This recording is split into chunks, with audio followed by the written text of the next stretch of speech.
Hi there, everybody. Welcome to Connor is Raw. Today I'm going to be talking about the go-home show for NXT before Brooklyn Takeover.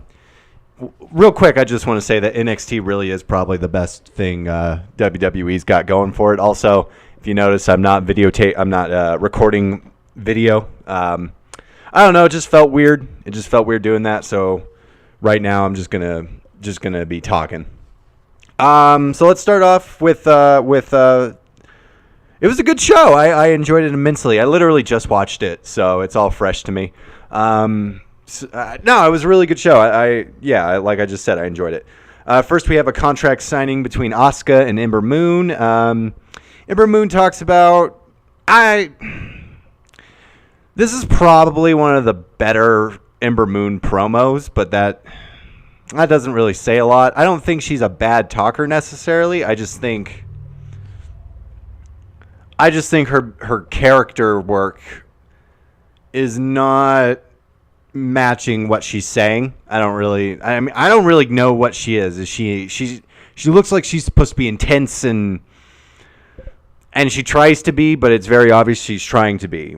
Whereas Asuka is she just fucking knocks it out of the park and she doesn't have to say anything. But that I'm getting ahead of myself. Ember Moon talks about how dominant Asuka is, which does not work because as soon as when she starts doing that, the crowd just starts chanting Asuka, and Ember Moon has to like bring them back. This crowd was a little bit smarky, but I fucking love Asuka. I think everybody loves Asuka. It's not very smart to talk about how great Asuka is if you're trying to, get the crowd behind you. Because, Asuka's amazing. We all know that. It's a fact. So, go Asuka. But then she I wouldn't necessarily say she turned it around, but she had a good point when she said that the only person you had to take a shortcut with was Ember Moon. And that's fair. That's fine. That works. But still, it's Asuka. The crowd was pretty much behind Asuka. I was behind Asuka. I'm like, I want to like you, Ember Moon, but probably shouldn't be going against Asuka if you want me to like you. She signs it, then Asuka signs it. She doesn't say anything, but then she cuts this fiery promo in Japanese, and I have no idea what she said, but I definitely believed it. If a table doesn't get broken in a contract signing, does a contract signing even happen? That's question number one. And then question number two is, does Ember Moon win? I don't think so. I just don't. Not only do I just not see Ember Moon beating Asuka, I don't want it to happen, first of all. And secondly, especially with how that crowd was pretty much 100% Asuka, except for this one lady who I think was like trying to shame the audience into chanting for Ember Moon. I just feel like it's like, it makes no sense. It makes no sense for Asuka to lose other than she's going to Maine. Which I guess is what they'll do, but I don't think the crowd will be behind Ember Moon as champion. I imagine she'll lose that title to a much better heel. I feel like they should hold her title loss off until the Mae Young Classic, which I talked about in my NXT TakeOver prediction. I really don't see anybody except maybe this big deal Mae Young Classic winner, whoever it is, Kairi Sane, taking the title off of her. I would maybe Toni Storm if she signed. I don't know if she signed, but that'd be pretty sweet. I don't want to see Lacey Evans do it. I don't have a problem with Lacey Evans necessarily. I just think her gimmick is a little gimmicky, like a little bit too gimmicky for my taste.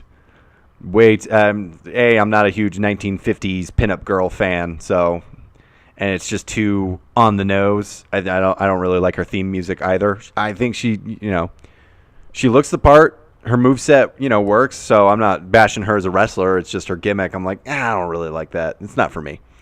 Next, we have a backstage segment with William Regal and Lars Sullivan. Lars Sullivan is massive and hairy and frightening looking and jeez.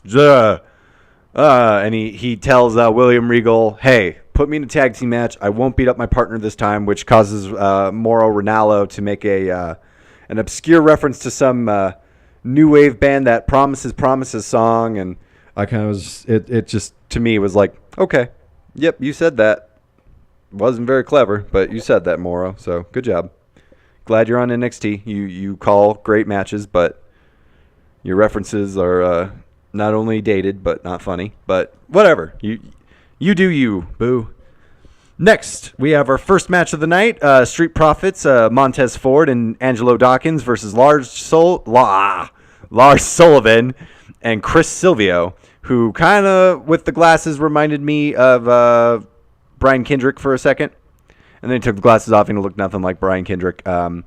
Montez Ford is ridiculously charismatic. I love his stuff. I love what he does. I can't take my eyes off of him. And then, they come out, they do their thing. I like it. I mean, they do their dance and stuff like that. It'll probably be over big with the NXT crowd. If it translates to Maine, awesome.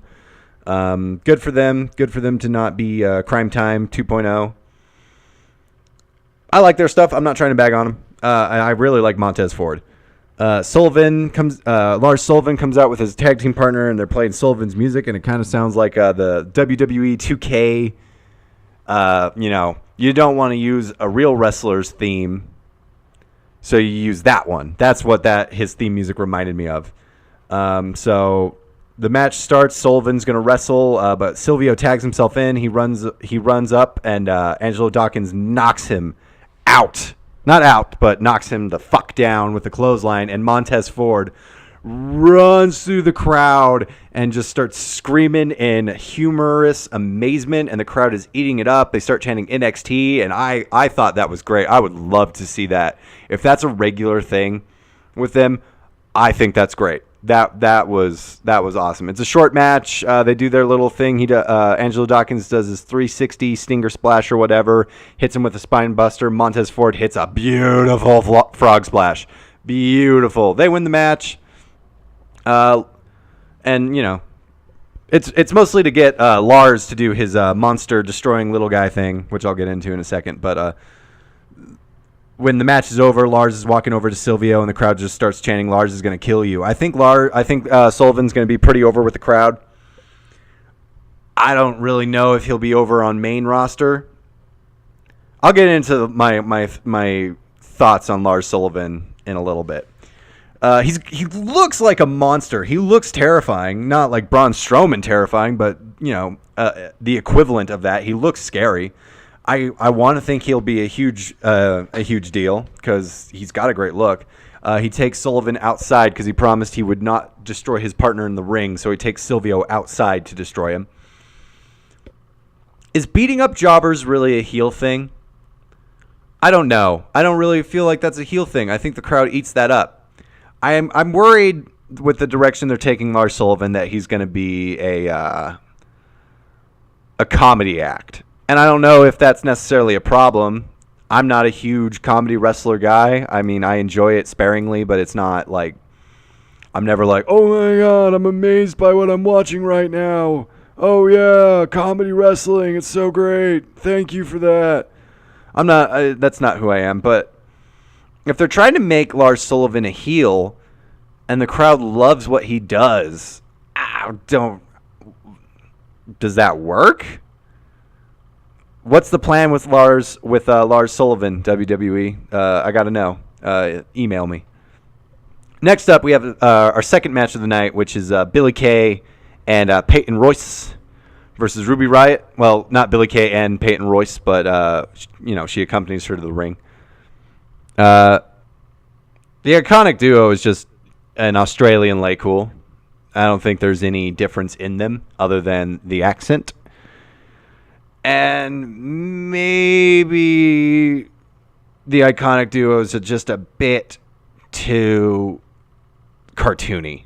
Like, maybe a little bit too over the top. Especially Billie Kay. I mean, Peyton Royce is silly, but Billie Kay is ridiculous. She is animated, and it's kind of a distracting animated to me. It's not like it's not, wow, I'm not buying into her character. I'm just like, okay, somebody in promo class needs to tell Billie Kay to tone it down just a bit. But Ruby, they're doing this like finger thing with each other. That sounds gross if you don't see if you can't see the video of what I'm doing. But Ruby Riot turns it around on him. The crowd is really behind Ruby Riot, and me too. I like Ruby Riot. She's got a great moveset. She's got a great look. I like her theme music. She's punk rock, and I'm all about that shit. So Ruby Riot fan right here, yeah. Ruby picks up the win with her kick finisher, which I really like. And then Peyton Royce comes in to comfort Billie Kay and cuts a promo on Ruby telling her she'll never be iconic. That was probably pretty bad, but that's basically what it sounded like. And so we'll probably get a Peyton Royce Ruby Riot match at I imagine TakeOver, and it'll probably be on the next episode of NXT because everybody knows the NXT after takeovers are usually a lot of backstage vignettes. So we'll probably have that match. I imagine Ruby Riot will probably win. I like Peyton Royce. I think Peyton Royce will be a really good heel in the future once she goes solo. But at the same time, I don't really want to see the iconic duo break up because I think they're funny. Billie Kay, I don't know. She's really, really over the top with what she does, and it's not bad. I don't think it's bad. It's just distracting. Like I'm like, yeah, you're really into your character, but bring it down just a tad bit. You guys are probably going to be the top heels after Asuka's gone, so come on. I don't want to laugh at you. I want to boo you. And then we get so after that match, we get a great vignette for the Authors of Pain versus Sanity. Obviously, Authors of Pain are going to win, but it's going to be exciting to see Sanity get something like that because mostly they've been pretty much the Wyatt family of NXT after the Wyatt family left NXT. But it'll be nice to see them get that platform. They'll probably head up to Maine after that. I don't really know what they're going to do with Sanity after this. I'm happy Eric Young is in the WWE. He is so great. He is awesome, and Nikki Cross is great. And I like Alexander Wolf, and Killian Dane is a terrifying guy, and I like what he does. That match he had with Drew McIntyre a few weeks back was incredible. So then we get to our third and final match of the night, Roderick Strong versus Drew McIntyre. It's a good match. I didn't really I wrote a lot. I did write a lot of notes, but there's not a whole lot. It was a good match. There was a lot of good stuff. It was very physical, a lot of kicks, a lot of slaps, a lot of elbows, a lot of knees to the faces. It was pretty back and forth at one point, and then Roderick Strong did, lifted himself on the turnbuckle, and then Drew McIntyre slid in with this awesome kick to the gut. When you do moves like that, things people don't normally do, I'm a sucker for that shit. Then he takes control for a few seconds till Strong comes back with a sick drop kick and lots of back and forth. It was really good. Roderick Strong gets launched into the ring post. Then oh my god, fucking Roderick Strong stomping on Drew McIntyre's throat. Eek. No, thank you. That was. It looked good. But that is a scary move, and you go, Roderick Strong.